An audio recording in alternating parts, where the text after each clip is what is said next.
What's up, YouTube? This is my last video. Today I'm going to show you all about shutter speed. It's going to be part 2 in my little mini series that I'm calling How This Thing Works series. A series that I now realize that I say series too many times. So welcome back for part 2 of this little mini series, and I'm going to tell you all about shutter speed today. Now, in these little videos that I've been making for the different sort of basic functions of the camera, I've broken them down into kind of like 4 parts. And the first part is, what is it? Shutter speed controls the speed of your shutter. Alright, I'll see you guys next week. Your shutter is actually built into your camera, and your camera is going to determine what your maximum shutter speed is. And this one's a pretty easy one to grasp, but it is just the speed of your shutter. It's how fast your shutter is going to fire. You will see that as indicated by numbers like this. Typically, it's going to be like 1/10, 1/60th, 100th of a second. And that's what it stands for, 1/100th of a second. The higher that number is, so if it's 1/2000th of a second, this is like a bad Arnold impersonation. 2000? If it's 1/2000th of a second, do without thinking of Arnold now. 1/1600th of a second, then that means that your shutter was only open for a 1,600th of a second. So it means your shutter was only open for a 1/1600th of a second. Trade-off is that it takes a lot of light. So it has to be super bright in order to use those really high ones. See, I kind of went off track a little bit, and I like I said, I have 4 different types. What is it? How does it work? What does that mean? And how do you use it? Shutter speed, I feel like, is like I said, is a pretty simple one. So it's hard to quickly explain it without bleeding to all 4 of those sort of points. So I'm just going to kind of generally talk about it. As I said, the higher the shutter speed is, the more light you're going to need. Now the effect that has is, if you're shooting at 2,000th of a second, you take a picture of a waterfall, it's going to look like this. As you can see, it's really frozen, it's really, almost looks like plastic in my eyes. It looks fake in a way, because you're freezing the action because your sensor was only exposed for, say, like a 2,000th of a second, which I said successfully this time.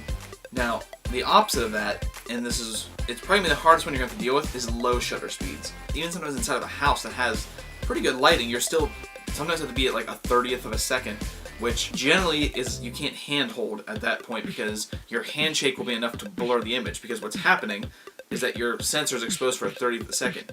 And the lower that number goes, the longer your sensor is exposed. So your 30th of a 10th of a second, 1 second, 2 seconds, like 30 seconds. And 30 seconds is how you get pictures like this, where you get the long exposure, where you can see that all the water almost looks like smooth and kind of silky, especially with fast-moving water. But the lower your shutter speed goes, the more movement you're going to capture, because your sensor has been exposed for a longer amount of time. So everything that it kind of saw while it was recorded just kind of gets mushed together. Generally speaking, there's a rule of thumb for lenses, and it's not 100% guaranteed, because you can get a lot more expensive lenses that have image stabilization built into them, and this is about a lot. But the general rule of thumb is whatever millimeter you're shooting at. So if you have a 100mm lens, you should probably be around 100th of a second to handhold, because like I said, any handshake or movement will cause a blurry photo, and sometimes it just the way they call it, like, to smear. Now you can use this effect artistically too. You can use it to get certain effects that you're looking for. Now, like I said, that's a general rule of thumb. Things like image stabilization help out. If you have a tripod, you can pretty much, depending on your subject, you can shoot at any shutter speed. If you're trying to shoot sports and you're at 30th a second, you're gonna get a lot of blurry pictures. You're gonna need to be up in the hundreds somewhere at least. So I feel like, as I said, I feel like shutter speed is a pretty easy one to grasp, because it's pretty straightforward. It's just, I guess you can view it as the longer amount of time, if it's a 10th of a second, your shutter is exposed, the more movement you're going to capture. And the quicker it is, like a 2,000th of a second, just instant, the more it's going to freeze things. So lower is movement, higher is freezing, essentially.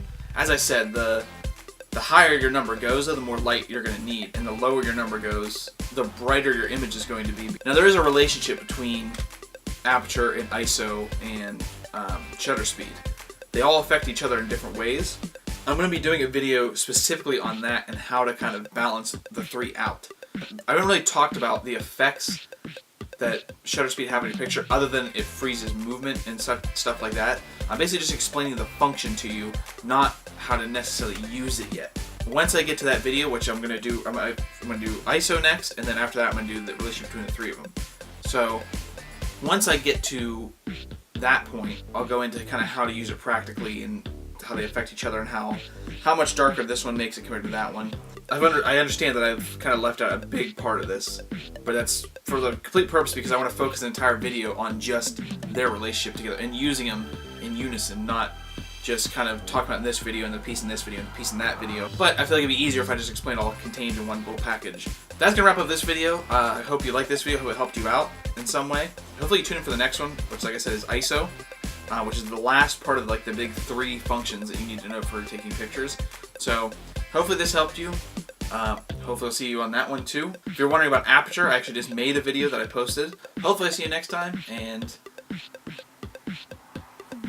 goodbye. I don't have a sign off for these.